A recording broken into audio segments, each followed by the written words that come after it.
Segunda Carta de Pedro, capítulo 1. Eu, Simão Pedro, sou servo e apóstolo de Jesus Cristo.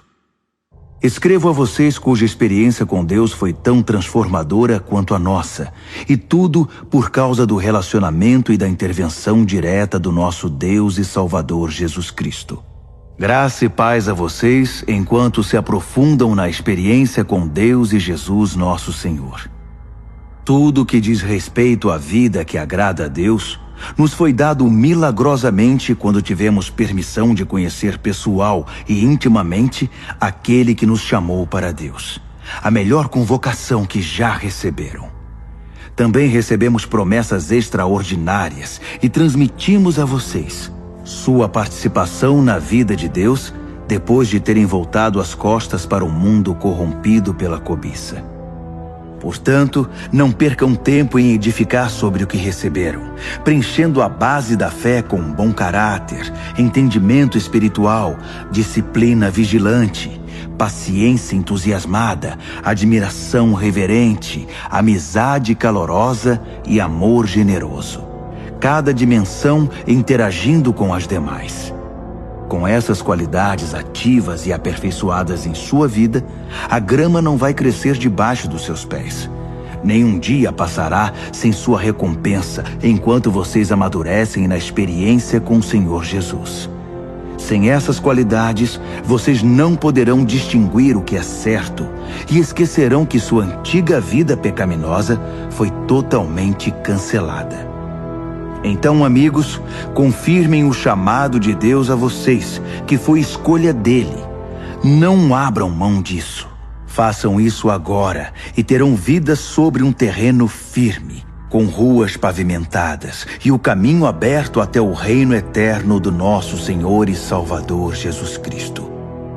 Ainda que vocês conheçam toda a verdade e a pratiquem sempre, o prêmio é tão grande que não vou deixar nem por um minuto de chamar a atenção de vocês sobre o assunto.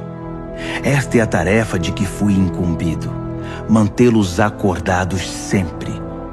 E é o que vou fazer enquanto viver. Sei que vou morrer em breve, o Senhor deixou isso muito claro para mim. Portanto, estou particularmente desejoso de que vocês tenham anotado tudo, para que depois que eu morrer, possam recorrer ao arquivo sempre que precisarem.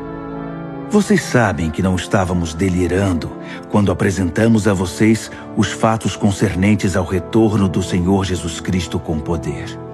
Afinal, nós comparecemos à pré-estreia. Vimos com os próprios olhos Jesus resplandecente com a luz de Deus, o Pai, enquanto a voz da glória majestosa disse: "Este é o meu Filho, marcado pelo meu amor e alegria da minha vida." Estávamos lá na montanha com ele e ouvimos a voz do céu. Não tínhamos nenhuma dúvida do que vimos e ouvimos. A glória de Deus, a voz de Deus. A palavra profética foi confirmada para nós. Vocês farão muito bem se não se esquecerem disso. É a única luz que vocês vão ter em tempos de escuridão, enquanto esperam o raiar do dia e o surgimento da estrela da manhã no coração. O ponto principal a ser lembrado é que nenhuma profecia das Escrituras é assunto de opinião particular. Por quê? Porque não é algo produzido no coração humano. A profecia resulta da ação do Espírito Santo, que impulsionou homens e mulheres a proclamar a palavra de Deus. Segunda de Pedro, capítulo 2. No entanto, havia também profetas mentirosos entre o povo, assim como há mestres mentirosos entre vocês. Eles provocam divisões destrutivas, jogando uns contra os outros, e como cachorros mordendo a mão de quem deu a eles a chance de ter sua vida de volta. Eles se lançaram numa ladeira, escorregando para a destruição, mas não sem antes recrutar uma multidão de seguidores iludidos que não conseguem distinguir a mão direita da esquerda. Eles dão má fama ao caminho da verdade. Só se preocupam consigo mesmos e jamais dirão nada, nada que traga algum benefício. Só querem explorar vocês. É lógico que não ficarão impunes. Eles caminham para o precipício, porque Deus nunca esteve do lado deles e não permitirá que essa situação continue indefinidamente. Deus não deixou escapar nenhum anjo rebelde, mas os enjaulou no inferno e ficarão ali até o dia do juízo. Ele também não deixou passar a maldade do mundo antigo.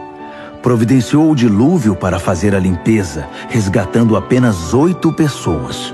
Noé, a única voz de justiça, era um deles. Deus decretou a destruição das cidades de Sodoma e Gomorra.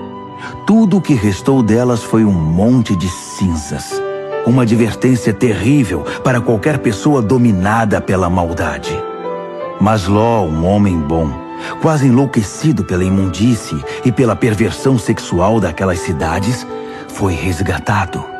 Cercado de podridão moral dia após dia, aquele homem justo vivia em aflição constante.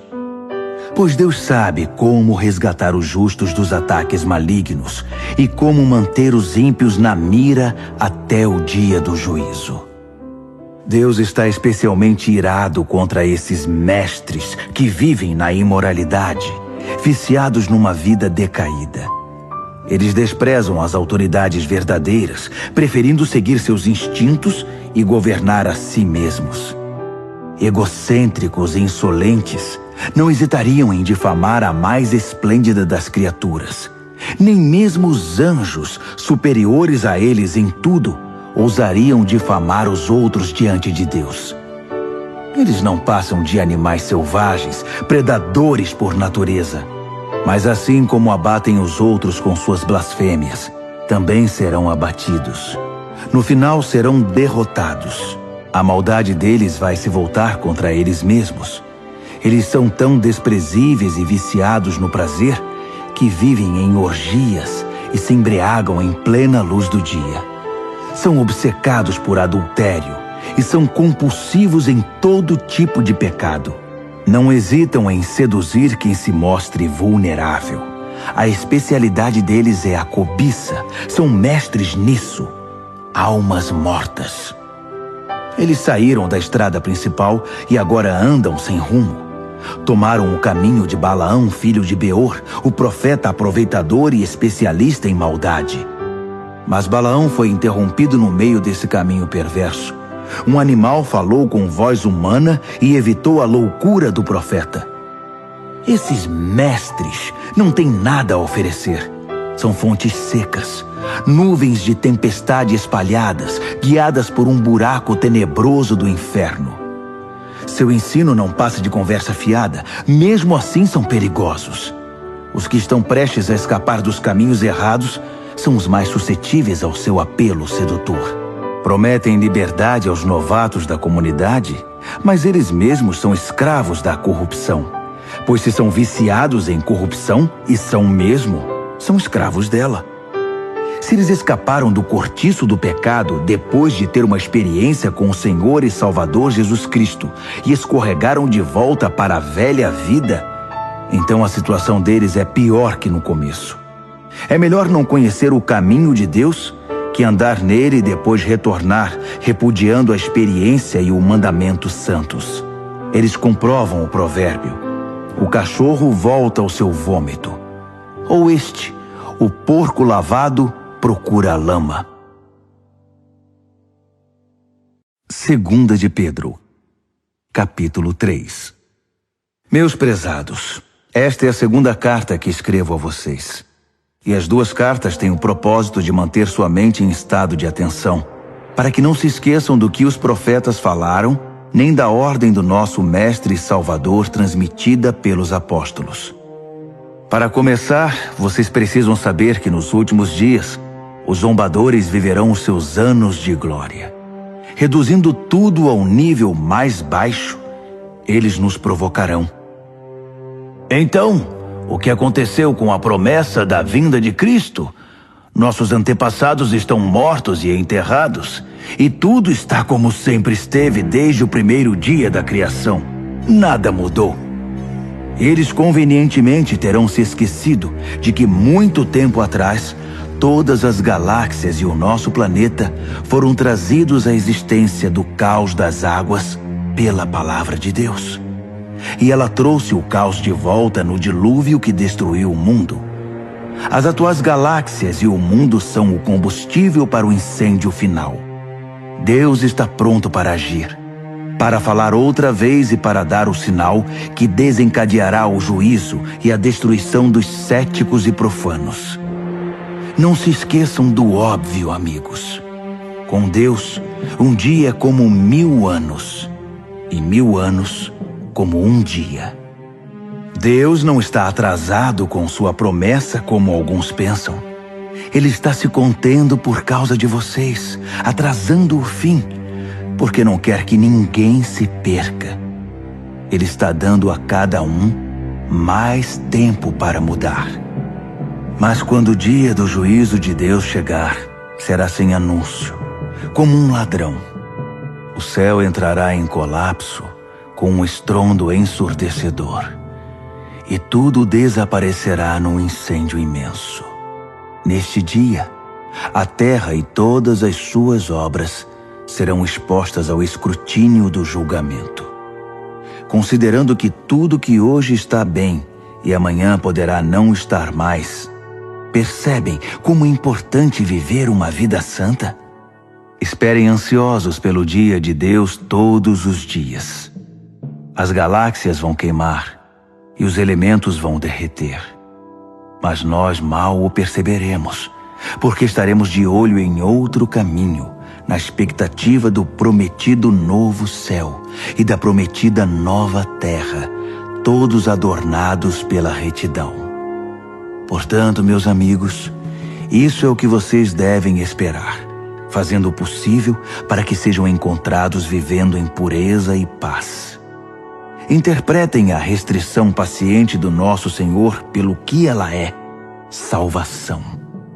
Nosso bom irmão Paulo, que é muito sábio nesses assuntos, refere-se a isso em suas cartas e escreveu a vocês essencialmente a mesma coisa. Algumas coisas que Paulo escreve são difíceis de entender.